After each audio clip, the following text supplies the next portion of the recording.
What's up guys, DPConnect at DLifeHD, and today we're going to be talking about Bendy and the Ink Machine. This game came out on all consoles a while back and we were just about to buy it for the Switch to review it until we caught wind that it was coming to mobile. The game is like $25 cheaper on mobile, so guess what we did? That's right, we bought it on mobile. We were really anxious to finally get our hands on it. We played it and we have to say, it's totally worth it. Stay tuned for our detailed thoughts. First, let's talk about what game modes are in the game. There's only one game mode, and that's story mode. So let's talk about the settings available to you. You have a graphics quality slider that goes from low to high. High graphics settings are nice. We have an older iPhone 6 Plus, so we had to keep it to medium for most of the video because high just really got laggy at times.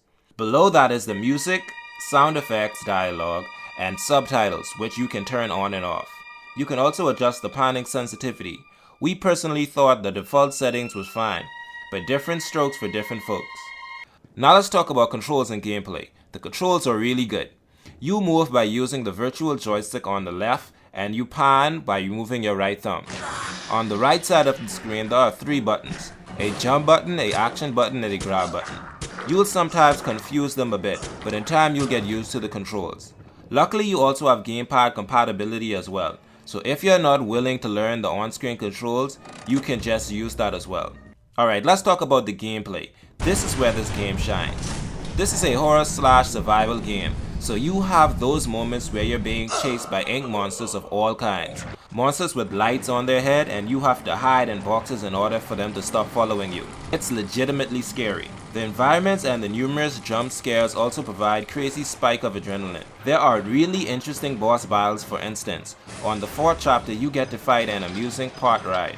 Let's just say it's really different. You also have to solve numerous puzzles like finding different light switches in your environment in order to open different doors to proceed in the game. It has a nice balance, challenge, and progression. The gameplay is mostly linear, but we also actually like that part of it. The whole game has 5 chapters along with the additional content. The whole game takes about 7 to 10 hours depending on how many times you die. There's a lot of really great content here. Now interface design and graphics. The interface design is great. Everything looks like it's designed on a grungy looking paper, and all the artwork is either a line ink drawn or fonts that look like they were written with a marker. It all fits the theme of the game very well. The in-game graphics are also the same as the menu graphics, except in a 3D world.